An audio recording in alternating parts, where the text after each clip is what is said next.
Hi guys, ലൈഫിൽ കഷ്ടപ്പെടാത്തത് ആരാ ഉള്ളത്? ഈ പുള്ളി ഒന്ന് നോക്കി വെച്ചേക്ക്. ഞാൻ വീഡിയോയുടെ അവസാനം പറയും ഇദ്ദേഹം ആരാണെന്ന്. ഇന്ന് രാവിലെ തൊട്ട് നമ്മൾ കൊച്ചി ഇൻ്റർനാഷണൽ എയർപോർട്ടിലോട്ടാണ് ട്രിപ്പ് അടിച്ചുകൊണ്ടിരുന്നത്. ആദ്യത്തെ ട്രിപ്പ് മാത്രമല്ല, പിന്നീട് വന്നിട്ടുള്ള എല്ലാ ട്രിപ്പുകളും അങ്ങോട്ട് തന്നെയായിരുന്നു. മഴക്കാലമായതുകൊണ്ട് തന്നെ രാവിലെ ഇറങ്ങിയപ്പോൾ തന്നെ മഴ തുടങ്ങി. പിന്നെ നിർത്തിയിട്ടില്ല, കണ്ടിന്യൂസ് മഴയായിരുന്നു. രാവിലെ ഒരു സമയം തുടങ്ങിയ മഴയായിരുന്നു. ഇടയ്ക്കൊരു ചെറിയ രീതിയിലുള്ള മഴ മാറി നിന്നെന്ന് പറഞ്ഞാൽ പിന്നീട് അങ്ങോട്ട് മഴ തന്നെയായിരുന്നു. പക്ഷെ മഴ ആണെങ്കിലും വെയിലാണെങ്കിലും വിമാനങ്ങൾ അതുപോലെ വന്ന് പോകുന്നുണ്ടായിരുന്നു, വരുന്നുണ്ടായിരുന്നു, പോകുന്നുണ്ടായിരുന്നു. അപ്പം അതിനിടയിൽ ഒരു യുദ്ധവിമാനം, വലിയൊരു യുദ്ധവിമാനം അവിടെ കിടപ്പുണ്ടായിരുന്നു. അപ്പം അത് നമുക്ക് കാണാനിടയായി. അതിൽ എന്തൊക്കെയോ സാധനങ്ങൾ അവർ ഇറക്കുകയും കയറ്റുകയൊക്കെ ചെയ്തുകൊണ്ടിരിക്കുകയാണ്. അത് ഈ വീഡിയോയിൽ വ്യക്തമല്ല. പിന്നെ പിന്നെ പോയപ്പോഴാണ് കണ്ടത് തൊട്ടടുത്ത് ഹെലികോപ്റ്ററുകൾ ഇങ്ങനെ കിടക്കുന്നുണ്ടായിരുന്നു. ഒരു 4-5 ഹെലികോപ്റ്ററുകൾ ഇങ്ങനെ കിടക്കുന്നുണ്ടായിരുന്നു. അപ്പോൾ അത് കാണാനിടയായി. ഇഷ്ടംപോലെ വിമാനങ്ങൾ വരികയും പോവുകയും ചെയ്യുന്നതുകൊണ്ട് തന്നെ ഇടയ്ക്കിടയ്ക്ക് വണ്ടി നിർത്തി വീഡിയോ എടുക്കാനുള്ള ഗ്യാപ്പ് കിട്ടാനുള്ള ചാൻസ് ഭയങ്കര കുറവായിരുന്നു. ഇതൊക്കെ ഞാൻ ഇതിൽ ഉൾപ്പെടുത്തിയിട്ടുണ്ട്.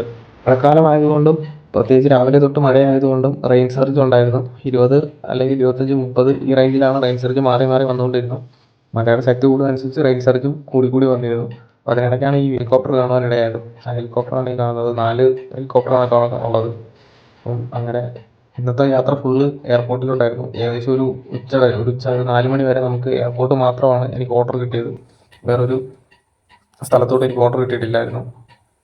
വൈകുന്നേരമായപ്പോൾ കാക്കനാടുള്ള മക്ഡൊണാൾഡ്സിൻ്റെ വകയായിരുന്നു അടുത്ത പണി. ഏകദേശം 1 മണിക്കൂറോളം അവിടെ പോസ്റ്റ് കിട്ടി.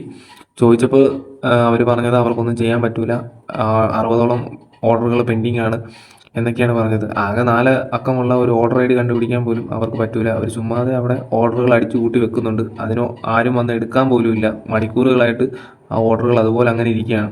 തിരിച്ചിറങ്ങി വന്നപ്പോൾ തൊട്ടടുത്ത ICC ബാങ്കിൽ നിന്നാണ് ഈ സൗണ്ട് കേൾക്കുന്നത്. എന്തുവാണെന്ന് അറിയത്തില്ല. പിന്നെ ഇദ്ദേഹത്തിൻ്റെ കാര്യം പറഞ്ഞത്, ഇദ്ദേഹം വരുന്നത് കൊടുങ്ങല്ലൂരിൽ നിന്നാണ്.